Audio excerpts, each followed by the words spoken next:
Presentamos Entrevista.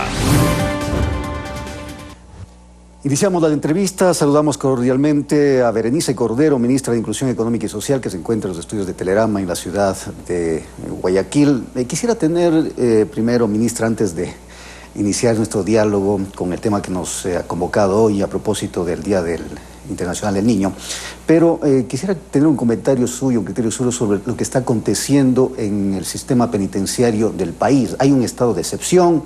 Se han anunciado algunas medidas para paliar esta situación en diferentes cárceles, pero mire lo que sucedió ayer. Bienvenida, buenos días.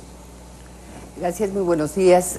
Respecto a su preocupación, que creo que es una preocupación de todo el país, quizás siempre hay que referirnos a las causas estructurales que establecen estas condiciones tan lamentables, que de hecho tienen que ver con la pobreza, situaciones de un inadecuado manejo en la solución de los conflictos en general sociales, relaciones complejas que se establecen. Entonces, quizás el país tiene que reflexionar sobre el uso de este criterio del máximo penal, ¿no? Que es un contexto que tiene el COIP, que quizás ahí habría que revisar y tener una mayor capacidad para analizar hasta dónde el endurecimiento de penas, todos estos mecanismos pueden provocar el aumento sustantivo, ¿no?, de la población que está privada de libertad. Efectivamente, entiendo, según las estadísticas que revisaba el otro día y me comentaban, el crecimiento de la población privada de libertad a partir del 2014 es sustantivo.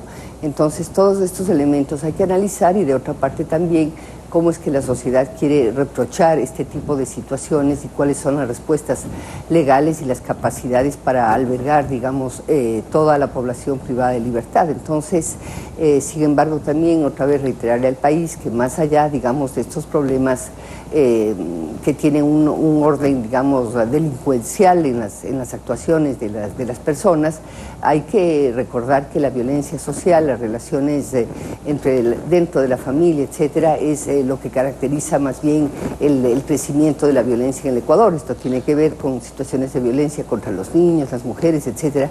Ese es el indicador más complejo que tenemos actualmente, y lo que estamos viviendo como sociedad es evidentemente este tema de la violencia social, y obviamente sin descuidar la violencia delincuencial, ¿no?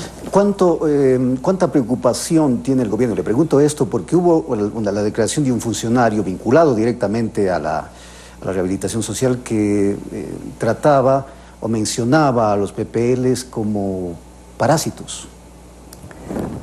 Bueno, ese tipo de expresiones digamos, la persona que las hace debe responder. Yo creo que hay situaciones muy complicadas y que de hecho estas personas han cometido un delito, hay un marco normativo, tienen que responder por esta conducta que, digamos, que les llevó a cometer el delito.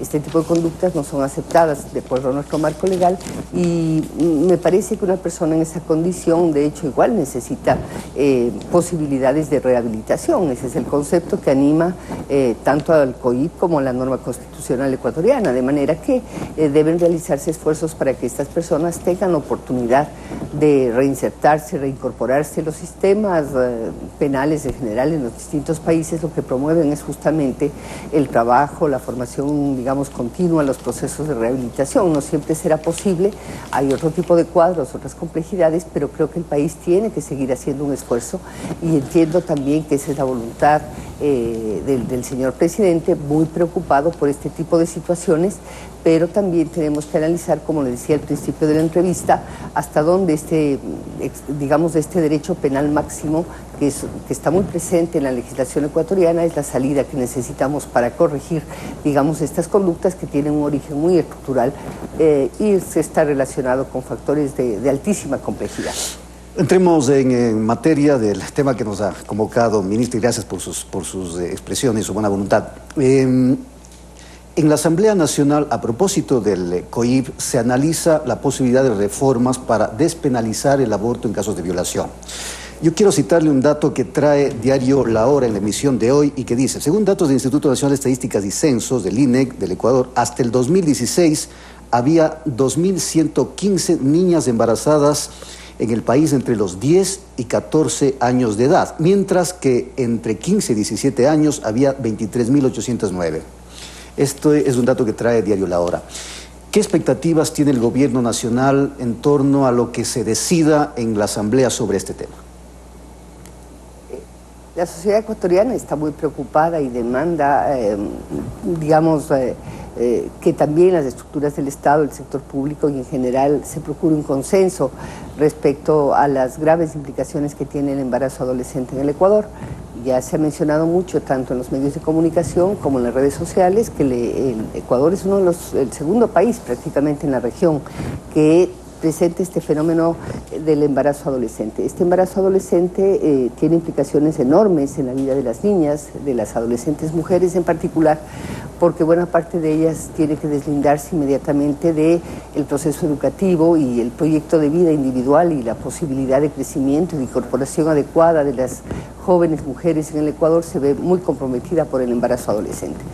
Está muy claro en el caso del gobierno nacional que se va a precisar un acuerdo sustantivo en la sociedad, tanto en los actores políticos como dentro de las familias, dentro de las estructuras de la sociedad, a fin de buscar el mejor consenso de cómo se debe tipificar o cómo se debe, cambiar la legislación en materia de embarazo adolescente y su relación con la violación y el aborto. Personalmente, me parece que el país tiene que ir logrando acuerdos sucesivos en este campo. Creo que nadie tiene que imponer este punto de vista a nadie.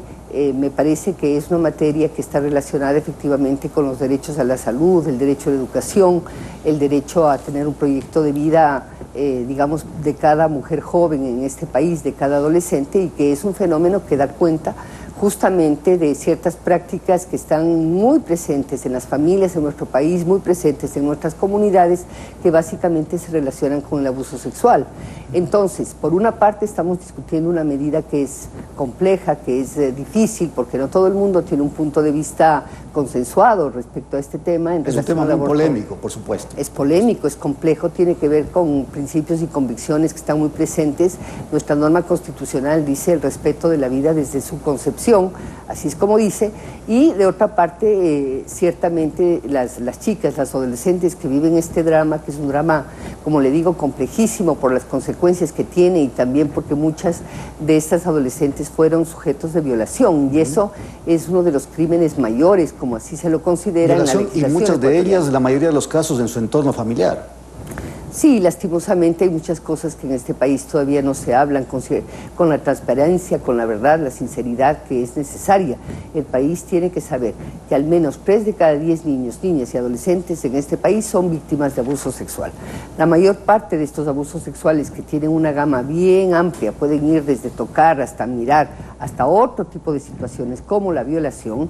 Estamos hablando de que esto ocurre en el entorno de las familias, en el 80% de casos. Y si es que este tipo de conductas, de conductas no son, tenemos que expresar una posición de cero tolerancia frente a esto.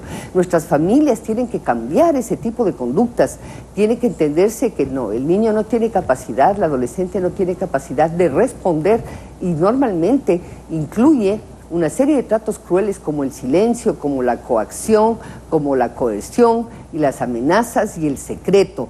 Este tipo de secretos de nuestras familias es lo que está produciendo justamente estos debates en la sociedad ecuatoriana, y estamos discutiendo por qué las niñas, las adolescentes mujeres tienen derecho a la educación, a la salud, a una vida plena, que no puede ser, lamentablemente, cortada y prácticamente suprimida, porque muchas se condenan ya a vivir en la pobreza, embarazos sucesivos, y esta maternidad forzada de las jóvenes es lo que está, produciendo un gravísimo daño a nuestras comunidades.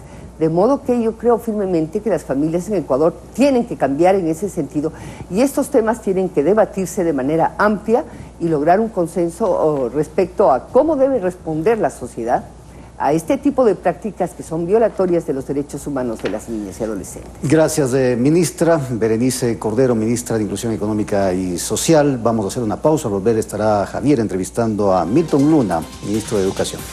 Ya volvemos. No se vayan.